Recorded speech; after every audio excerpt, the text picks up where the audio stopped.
Ladies and gentlemen, now for the opening keynote on customer experience, creating Zen-like customer experience is a culture. When we're looking at talking about understanding how will CX shape the Gen Z expectation, anticipating what they are looking for and what they want to be served, and how to capture valuable insight to create a personalized experience they love. We have with us our speaker, Rudy Dalimunthe, VP of Customer Excellence, Tokopedia, Indonesia. Well, Rudy, being the Vice President of Customer Care Excellence at Tokopedia, is responsible in managing operations team, establishing partnership with key stakeholders, BPOs, and technology providers, and drive the innovation in the area of CX and customer interaction and engagement. Thank you so much, Rudy, for joining us today. I'd now like to pass the stage and screen to you. Over to you, Rudy. Thank you, Bhavana. Thank you so much. Welcome. Let me just share the screen. Can you see the screen now? Yes, Rudy, I can see the screen. Okay. Good morning, everyone. I believe it's going to be a great day for all of us with excellent speakers lined up. The amount of knowledge and insights today is for sure is going to be a lot and priceless as well. So let me start with this. A few days back, I received an IG story capture from a friend showing her kids' answers on her school test questions. And the question sounds like, Rudy membeli mainan di toko, Rudy buy this toy in a shop, in a blank. And her daughters completed the question with the word pedia. And toko with pedia becoming a full word of Tokopedia. You know, it's amazing. Having this level top of mind is every brand's dream. And especially when you're talking about your future customers, this 6 years old girl, you might wondering, right? And why and what this tweet has to do with these presentations. So the journey we took to really get there is reflecting on a strong consistency in delivering the mission to democratize commerce through technology, with the vision to build a super ecosystem where everyone can start and discover anything in Tokopedia, literally anything, aligned with our tagline now, segala ada, segala bisa, right? So since the early years, Tokopedia has been a pioneer as well, and always put a strong landmark in this country's online retail industries. We realized that this is the business of trust. So now, 100 million monthly active users and 9.7 million merchants on board in the platforms are truly a massive and complex works for all the team to deliver a seamless and delightful experience across every stage of customer journey. And in fact, this market still have massive room to grow as well. McKinsey forecast indicates that online commerce sales will grow multiple times in the next few years, with formal e-commerce reaching 40 billion US dollars and social commerce up to 25 billion US dollars in 2022. So I mentioned earlier, right, about the seamless and delightful experience across stage of customer journey. It looks very simple in the app, indeed, but behind it lies a huge processes and complexities. It's not only about buyer and sellers processes in the C2C, right? But also involves the processes in all service and technology partners as well, like bank, logistic partners, payment providers, even customer service partners. From this all customer journey here, I'll be sharing some learning that we had in one stage of customer journey, the help journey. Why?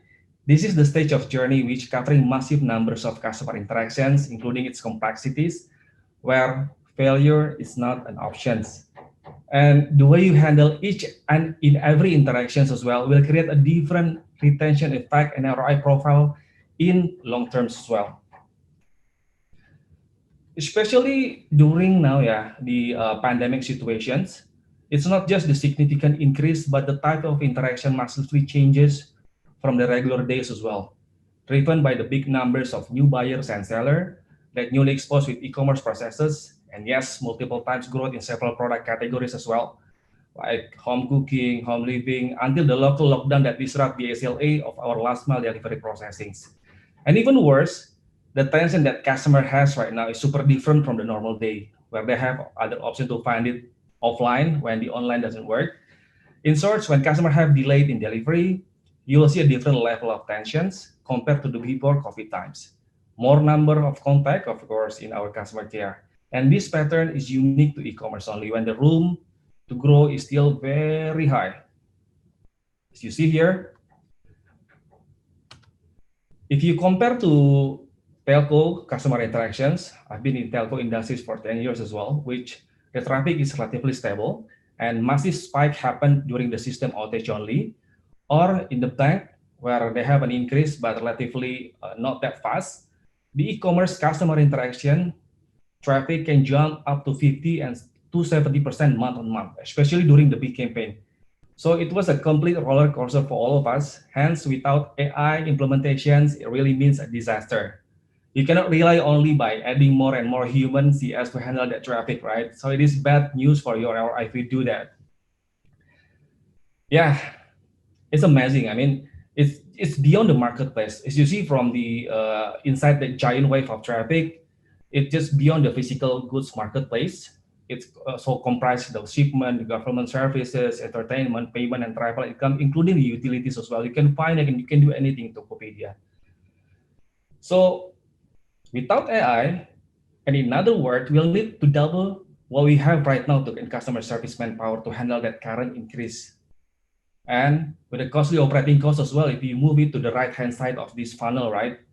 And without AI and automations, it will create a stressful and exhausted situation in your team as well, and which lead to unhappy customers. So here how we tackle them.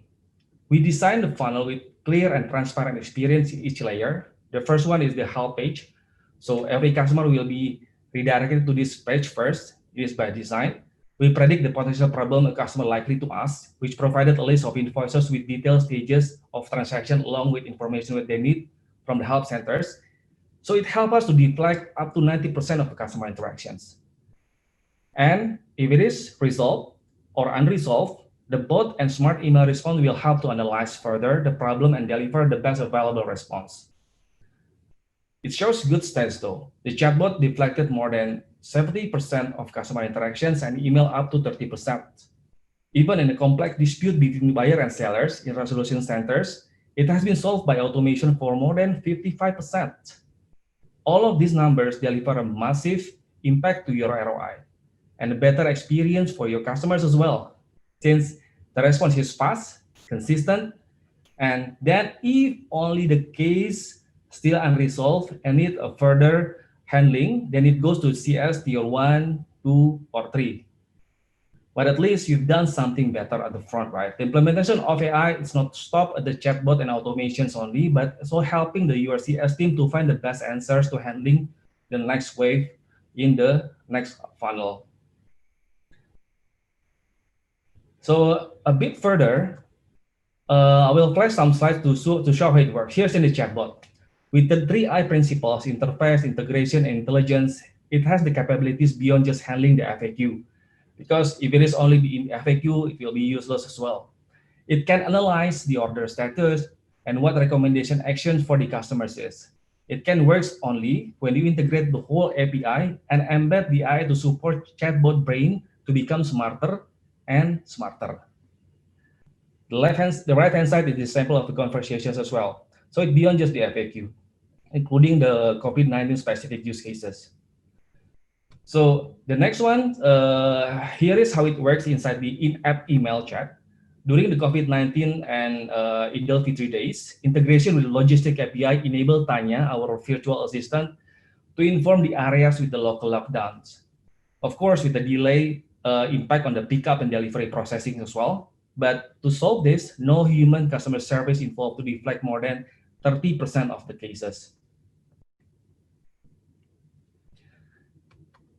Including even in the more complex cases, like when you buy something from a sellers or merchants and the goods is broken or even came with a different specs. Can you imagine that it is now handled without human interventions? You see all the flow there? Just Tanya, the virtual assistant, to guide the flow and updated the info there as well, whereby deflect for more than 55% of interaction traffic. That's a massive and huge number impact to your cost savings as well, right?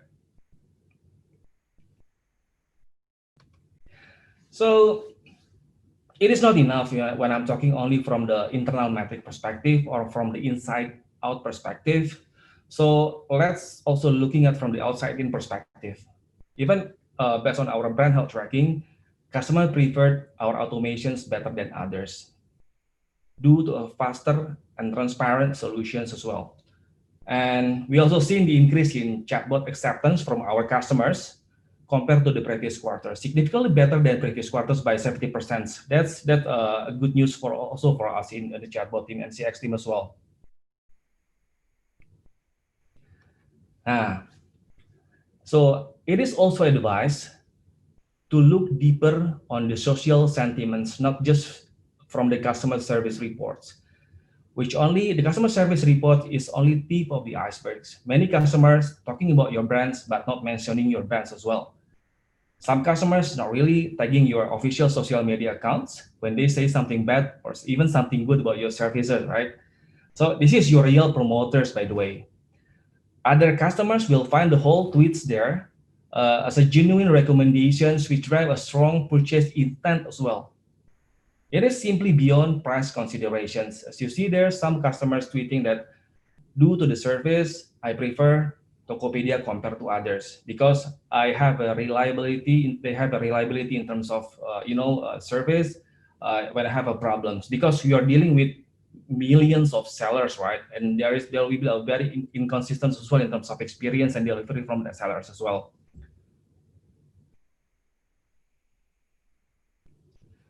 This is just a bonus, by the way, and the AI initiative that we deliver in the health journey that I explained earlier in the previous slides has been awarded by some international institutions as well, including in the most prestigious categories like best in technology implementations, best in self-service technology.